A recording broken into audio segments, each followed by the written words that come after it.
Thank you for joining us. This is Live with Miami's Community News. We have two very special guests, Camila Rocha you're the president of the Easterseals, and we have Pietro Bonacossa.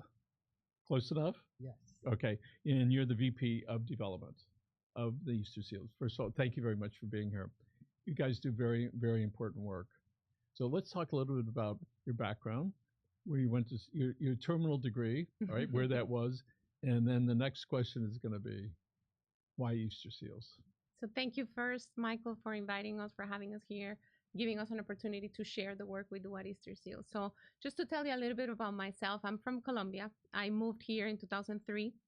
I graduated from psychology back in Colombia, completed my master's here in mental health counseling at Nova, and I joined Easterseals in 2010.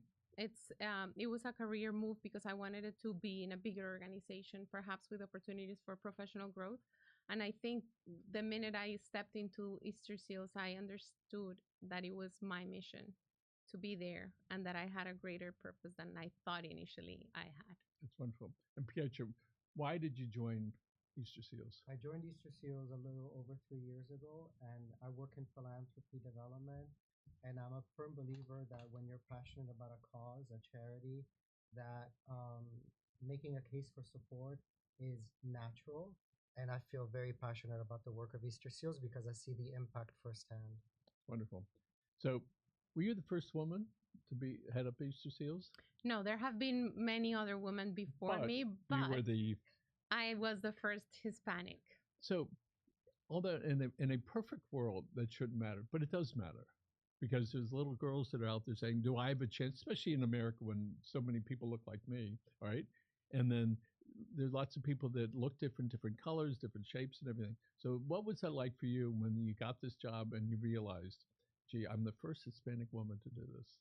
I think it gives me an opportunity to, what you just said, to show others what's possible when you are determined. And I think that there's no limit when you really want to make an impact in the lives of others, especially in social services. There's no limit. So anything that you can put your mind into, you can accomplish. Let's talk about the type of work that Easterseals does, and the percentage of the population of Miami-Dade County, perhaps the state or the United States, that are affected by the services you provide. Sure. So Easterseals provides services for individuals with disabilities and special needs from birth to about 104 years old. We provide advocacy, education, support, and direct services so that they can live, learn, and work in their own communities.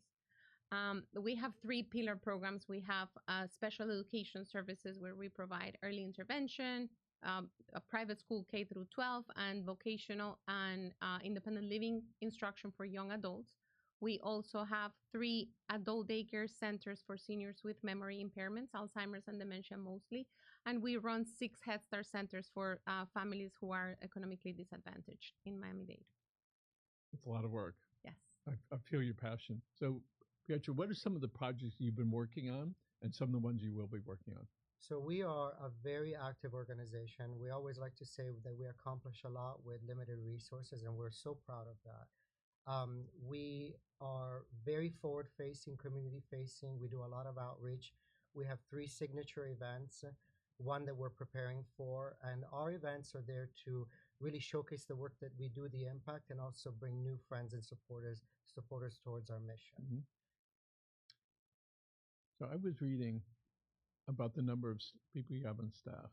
I want to hear the number so I don't repeat something that's incorrect. So we have currently 253 staff members. Most of them are direct care staff.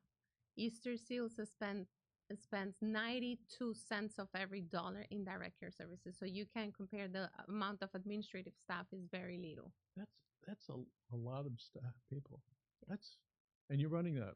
Yes, sir. Yeah, she says I'm pretty proud of it. And I think we are also proud of the fact that we can honestly say that everybody who works at Easterseals truly cares about the work, super passionate about the mission and the impact, and it's palatable. So do you go to people or do they come to you? How does that work?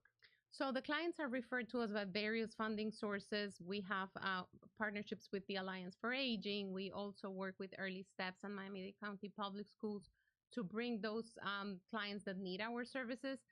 But we do outreach as well. So we go to doctors' offices, we go to the people's houses to recruit children, perhaps for our Head Start program. But I think that what we want to make sure that we do and we continue doing in the community is raise awareness that we exist and that we are able to close the gap in services for those families that need it. So Pietro, you're on. How old is Easterseals? Over 80 years old. Yep. We are a federated model. We oversee South Florida, which is Miami-Dade and Broward. But Easterseals is a national organization that's been around for over 100 years. So a lot of people are familiar with the work. From the get-go, I started hearing that. Absolutely. And it's interesting because when people come to visit us, and that happens every day we have visitors, people want to spend time with us, whether they want to volunteer or take a tour. Once they get to know the work, it's really incredible what they leave with, the impression of the impact that we provide through the community. So it's exciting. And I know that you're also passionate about it. I can feel that because you see the difference that you're making. Yes. So let's look forward next couple of years. So what are some projects that the Easterseals are going to be involved with, and some that you're particularly proud of? I'm very proud of something that's coming up very soon. We are going to be part of a beautiful project coming up in downtown. It's called the Children's Village at Lotus House. We are going to be operating a brand new child development center for children that have special needs, disabilities, and other special circumstances that are 3 to 5 year olds. So those are going to be free services for the Overtown community and any surrounding neighborhoods. We're very, very happy to be joining other organizations in the community that are going to be co-locating with us and providing services, wraparound services for the entire family unit. So that's a beautiful project coming up. Okay, does Easterseals have a residential program at all? We don't here in South Florida. Other Easterseals affiliates have residential programming, but we don't here in Florida. So I don't know if we're just a little more tuned into what is going on in the mental health arena. But it seems as though you're getting a lot more publicity about that and about the challenges that are facing before we would just ignore it or look the other way. So tell us about the importance of people knowing about these things. Well, I think it's important for society. I think it's incumbent upon society to have a place for people with special needs and disabilities where they feel seen, valued, actualized, and appreciated. So that's our charge. That is why we do the work that we do. There is a significant percentage of the population that is neurodivergent, that needs support of services or wraparound services, and we want to be the solution provider because there is a place in society for everyone to contribute and feel and achieve quality of life outcomes. Yeah, and if I may add, Michael, I think it's important to remind people that disability cannot always be seen. So when we talk about mental health challenges, and perhaps we need to do a much better job in our communities to demystify mental illness and make sure that people who have the need for additional services, accommodations, or just additional resources are able to do so without shame. And as far as mental health, when Michael Phelps 10 years ago said, when I need a break, this is where I go. Simone Biles is another one where I need to take off time for my mental health. 20 years ago, all right, and I used to work at Jackson Institute in the 70s, that would you realize it was sort of taboo. Don't bring it up, crazy Joe, don't worry about it. But what we realize is that even first responders, big hulky guys, and there was an example of the former director who tried to kill himself. And here he is, this big, beautiful guy, all right, big job, running for office, and he had some stuff going on. Mm-hmm. And there was a fireman recently, less than a year ago, top level, killed himself. Yeah. And so, although it's not exactly that, it's a conversation about what do we do when we're not feeling well. So part of the question that I have for you is, so you got young kids, all right, and you're watching the kids grow up, as Candy Spikes did, and she, at 17 and a half months, her twins stopped talking. And up to that point, the stress that must be on the parents about how to handle this and the desire for every parent has for their kids to be interdependent, to be able to grow and to be able to succeed. What support is there for the parents who all of a sudden go, I got this problem, right? Yeah. So tell us about that. So I love the question because it's what we see every day. And it's the struggle of the families navigating a system that's very scary while they are also processing their own feelings and emotions of perhaps grieving their typical child. So what we do for families like that, it's that we walk them through the entire process of getting that child evaluated, getting the child diagnosed, making sure that we're providing all the support services and connecting them with those community providers that perhaps offer the services that we don't. We don't leave them alone because we understand that it's our duty to make sure that those caregivers are well taken care of so that they can take care of their loved ones. And Pietro, so there's siblings and grandparents and uncles and aunts who are intimately involved in it and suffering similar trauma. So tell us about that. And these are what we call grateful families. These are people who have a direct or indirect connection to the work that we do. And so we engage them as friends. We try to bring them in as volunteers and supporters because they see firsthand the impact and the difference that the work that we do has made in their life. So they're personally touched by the work. So tell us about on the Coffee on Wheels program that we sort of touched on. So tell us about that. So as Pietro say, that's my brainchild. We came up with the idea of, okay, our teachers love coffee. We're all looking for coffee every day at the office. And we have a culinary arts program where our students need opportunities to interact with customers and work on additional culinary skills that perhaps they are not able to do in their regular classroom work. So we came up with the idea to create the coffee cart as a mobile classroom where we teach entrepreneurship and customer service skills. And we have seen a lot of our students just flourish by participating in the program. So when there's this break in there of food and everybody sort of gets relaxed, a little bit different environment, they get along better. But you have an event coming up soon. Oh, there she is on cue. Way to go. Way to go, Emily. So why don't we put that back up on the screen so people can see that? So tell us about that. So excited about it. It's called Festival of Chefs. It's the 35th edition. It's Miami's longest serving culinary event. It is a culinary showcase of the work that we do. We invite chefs from all walks of life to participate. The event directly benefits our culinary arts program, which is a vocational training program that we offer at Easterseals. It's a wonderful time, September 25th at Jungle Island. So it's a tasting event with lots of bells and whistles, lots of opportunities for engagement. We invite friends and supporters for a night out, and they get to taste culinary delights prepared from chefs from all walks of life. And we also invite our students to participate with their own activation, their own food station. It's a lot of fun. And so we're very hungry. Yes. You will be invited because it is truly an event with a heart. There are a lot of events around the event season that we're coming up on. It's in September. It's a way to celebrate and kick off the season by really getting people to become acquainted to the work that we do. So there'll be a lot of special moments for everybody to enjoy. And so people can go to your website. Here's another flyer that's up there right now. That's the one we're talking about. And it's what is it? Sign, savor, and celebrate. Sip, savor, and celebrate. That's kind of our slogan. But the Festival of Chefs, everybody knows about it. Everybody wants to come. We're going to have celebrities. We're going to have influencers. We're going to have people just having a good time for a good cause. And there'll be a lot of mission moments that we'll reveal throughout the event. It's truly an extraordinary event. But more than anything, it raises 100% of the proceeds of the event go back to Easterseals, but specifically to our culinary arts high school program, which, as I mentioned, is a vocational training program.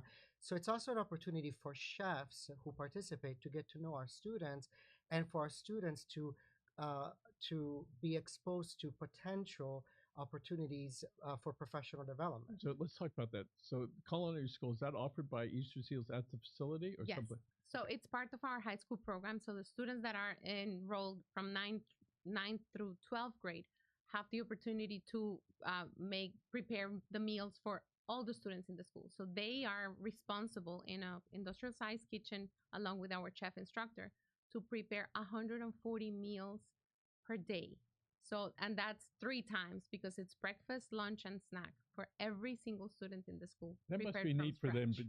to get in that environment and think, how do we handle all that food?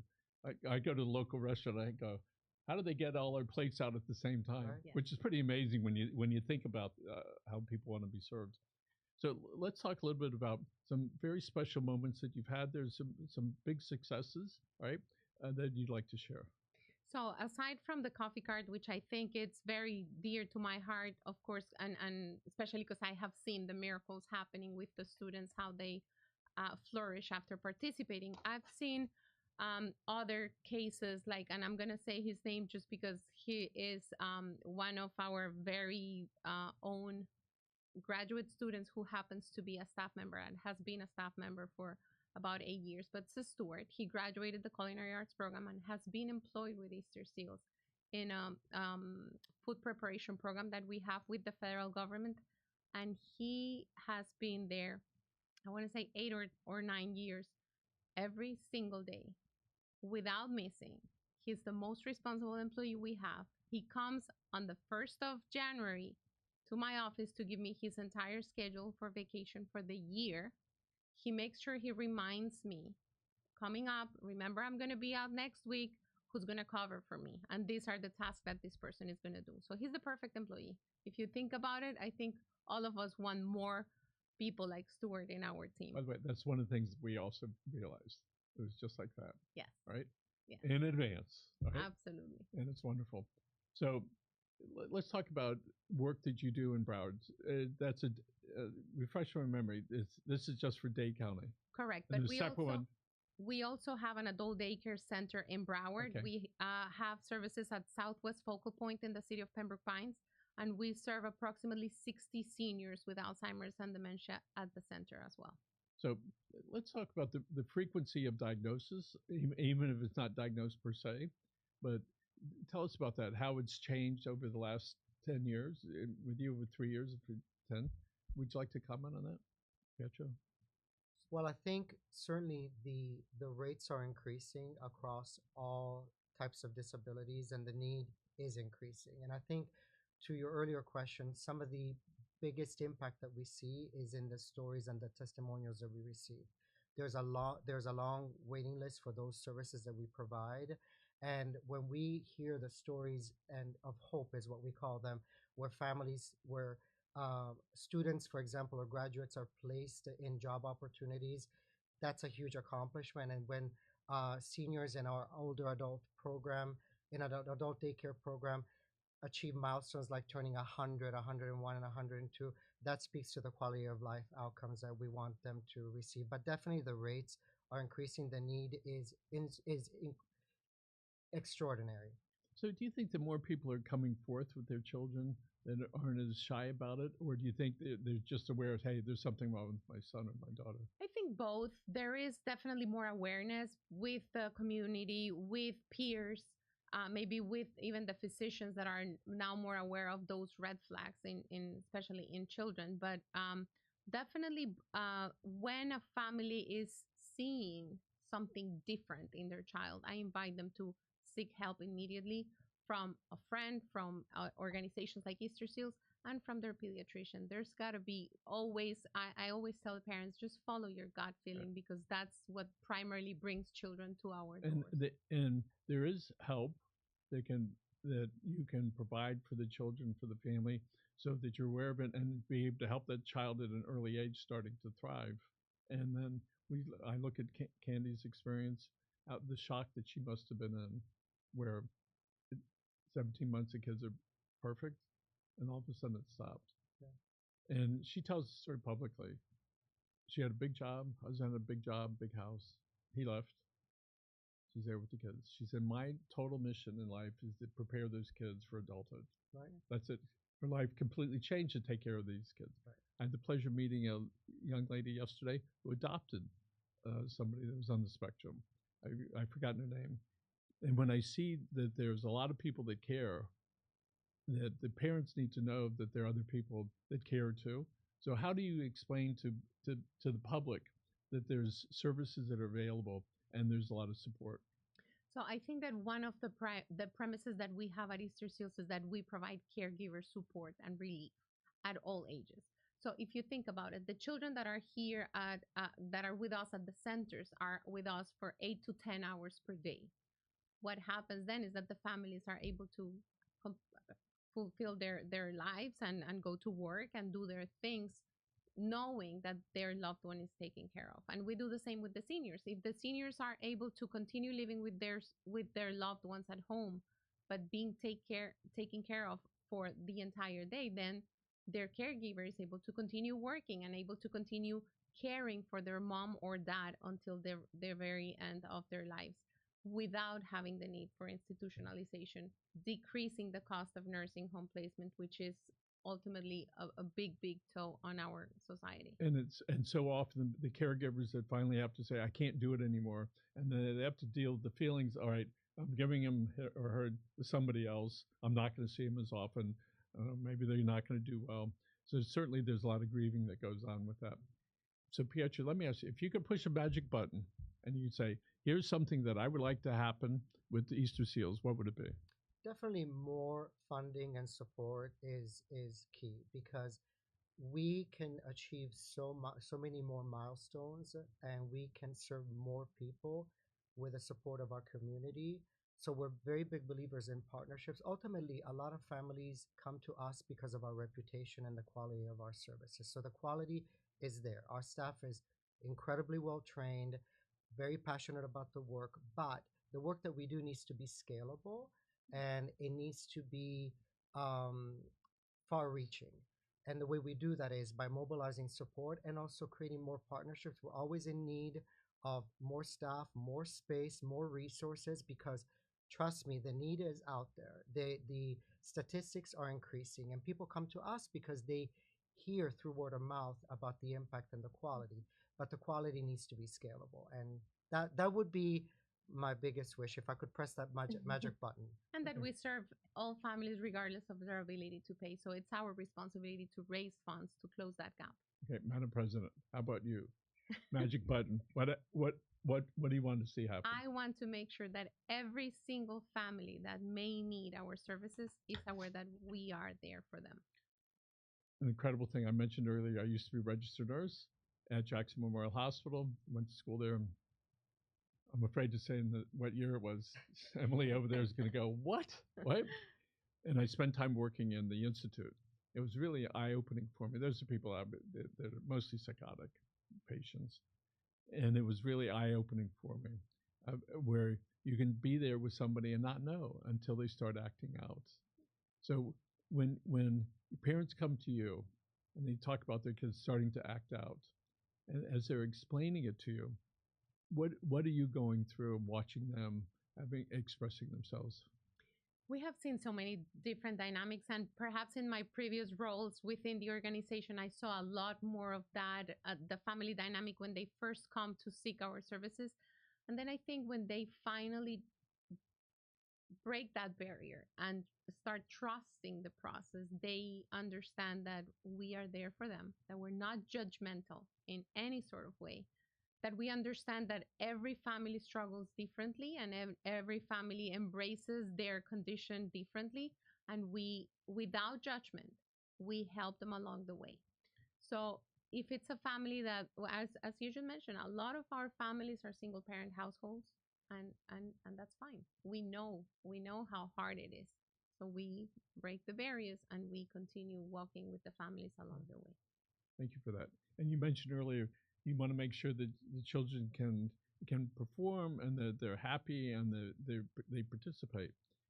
It sounds like the things that we all want. Absolutely. We all want to have a meaningful place in society. We all want to contribute to the economic engine.